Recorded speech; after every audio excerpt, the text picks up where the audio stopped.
Hello everybody, I'm Caleb Lunning, and today the focus of my presentation consists on the traditional healing practices and medical treatments used by the Sami in ancient times and how those methods have progressed into the present day. Throughout their history, the Sami have suffered a number of cultural losses and repressions. During the 16th and 17th centuries, missionary efforts forced the Sami to give up much of their traditional values and customs, including healing practices, in order to assimilate to the European way of life. The assimilation caused a major negative impact on the traditional methods previously used by the Sami for healing purposes. And so, before delving into the evolution of Sami medical procedures, it is critical for the audience to focus their attention throughout the presentation on the ways in which these practices have been affected as a result of the Christianization of Sami. This presentation will be divided into 4 parts, including traditional healing methods used prior to Christianization, the process of Christianization, how the healing practices were altered due to Christianization, and the newfound interest in the incorporation of modern medicine with traditional healing practices. In the past, the Sami had to figure out what to do when people got sick. Because there were no doctors living in the Sami areas, and some of the people didn't even know that doctors existed, they had to figure out their own methods of healing and curing through a sort of trial and error process. The original pre-Christian Sami religion and spiritual life are thought to have gone hand in hand with the lifestyle and the surrounding Arctic nature, when the nature was seen as an expression representing the gods and goddesses within Sami mythology. With this frame in mind, it can be said that the Nawaji within the small Sami communities served as the quote-unquote medicine men for the group. They were an intermediary between the spirit and the human planes of Sami life, claiming to access medical knowledge through spirit travel or by visiting spiritual or mythological planes of existence. Fasting, drumming, song, dance, and the use of psychoactive plants were often used to assist the patient and the Nawaji in reaching a heightened and amplified state of awareness, or a non-ordinary state of consciousness. It was during these times that illness of a patient was seen either as soul loss or as the intrusion of an object or spirit into a patient's body. And so the diagnosis attempted to pinpoint the cause of the problem, and from that one could receive the suggested treatments to aid in the healing process. Concerning herbs and other potential healing remedies, there was hardly a plant, tissue, or even animal excretion ruled out as useless in the traditional Sami medical practices. For example, human urine, reindeer dung, live lice, and much more were all used for the cure of many diseases. Unfortunately, once the Christian missionary efforts swept through their native lands, much of the traditional Sami medical practices were altered. During the 16th and 17th centuries, missionary efforts swept through most of the Sami areas of Norway. In conjunction with this process, traditional Sami drums were outlawed and burned. Furthermore, the Nawaji were often accused of witchcraft when performing traditional rituals, whether they being medical or not, and were deemed to be devil worshipping, and those found to be in such a position were thus tried, convicted, and often burned at the stake as a result. This suppression of the Sami tradition through the church caused long-lasting effects on many of the Sami medical practices for centuries thereafter. As a result of Christianization, many traditional healing methods were abandoned. This includes primarily the use of the rune drum and yoiking, which were previously critical to the Nawaji during their special healing rituals. Of further note is that after the assimilation process, the medicine men of the Sami were no longer referred to as Nawaji, but rather as helpers or healers, giving them a somewhat more discreet title from the viewpoint of the non-natives. With the conversion to Christianity, the combination of yoiking with drumming was often seen as devil worship. It was universally frowned upon, and thus their use was suppressed to the near point of extinction. Yoiking thus took on a new form, known today as reading. This can be done from distances over the phone, and typically when performed, the healer will read some specific utterances, preferably in Sami if the healer is able to, that were passed down through generations of healers within the family. The most obvious change is seen in the content of that which is read. Rather than referring to the original Sami gods and goddesses specific to particular ailments, the healer will often recite incantations from the Bible. An example of a typical incantation that could be used after Christianization took a hold of the Sami can be seen on the next slide. As you can see, this incantation is quite obviously Christian in content and form. However, also of note is that despite conversion, the importance of nature has been retained as a large part of Sami culture.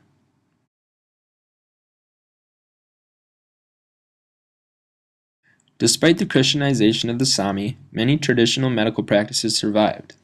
The Sami hunter, trapper, and reindeer herder, Johan Turi, living during the period of 1854 to 1936, provided an excellent snapshot of Sami medical knowledge during this period. Turi's healing methods consist of zootherapeutics, physical acts such as massage, moxibustion or manipulation, ethnobotanical cures, mineral and chemical cures, incantations and ritual acts alone, and incantations and ritual acts used in conjunction with other types of healing.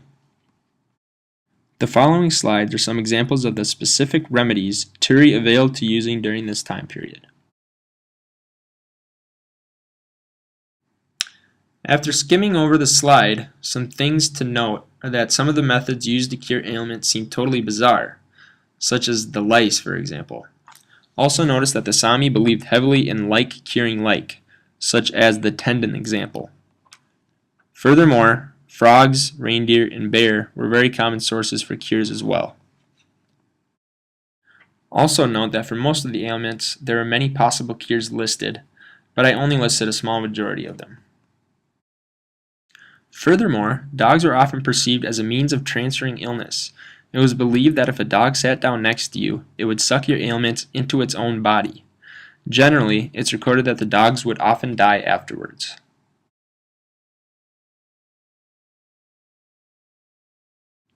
Some things to note about the botanical remedies. Through my research, I found that the Sami often used the number 9 in relation to their healing methods, since it's the duration of time a mother carries her child in the womb.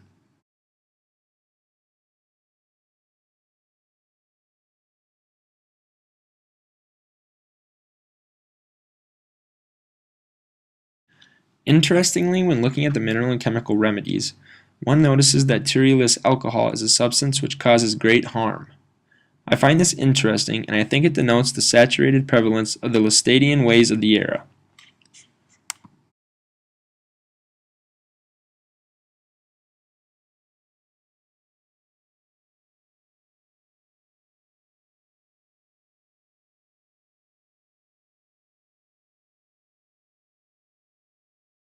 When looking at the specific ailments listed and the methods which Turi suggests as a possible remedy, note that the process of letting blood, or in other words, cutting parts of the body to let out the quote-unquote bad or infected blood, was a common healing method for various ailments.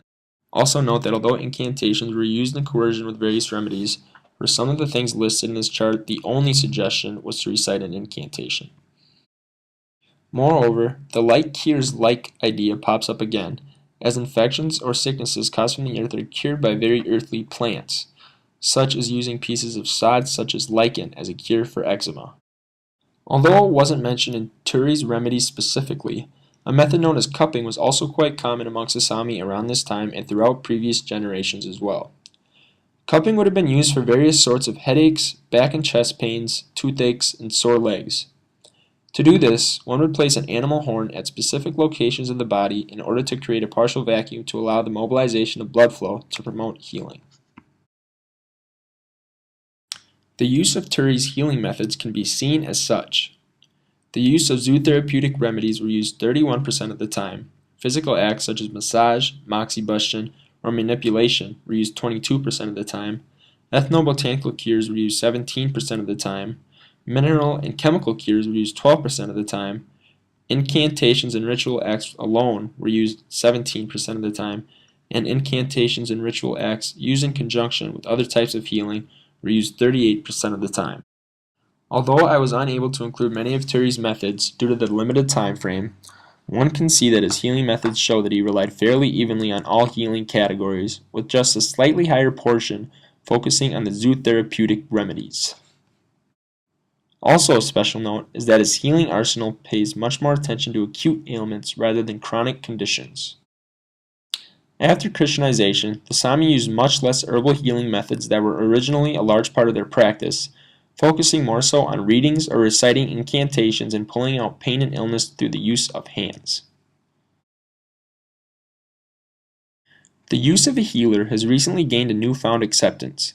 Although previously viewed as devil worshippers by conquerors and missionaries, the use of healers have reemerged in contemporary society's religion, spirituality, healing practices, and conscious traditions.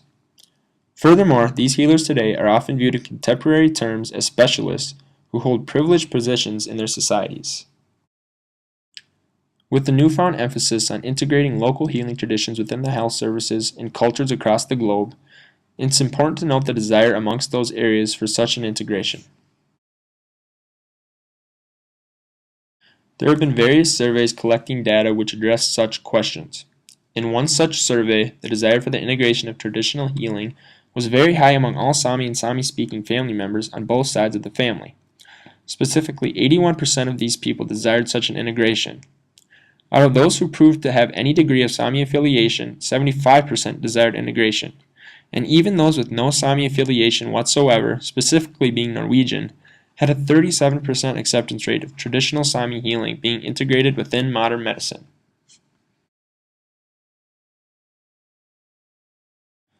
Despite the attempts at assimilation and the extermination of traditional Sami practices, it's a wonder that the models have been flexible enough to survive their contact with medicine today, and even to incorporate such traditional methods into common medical practices.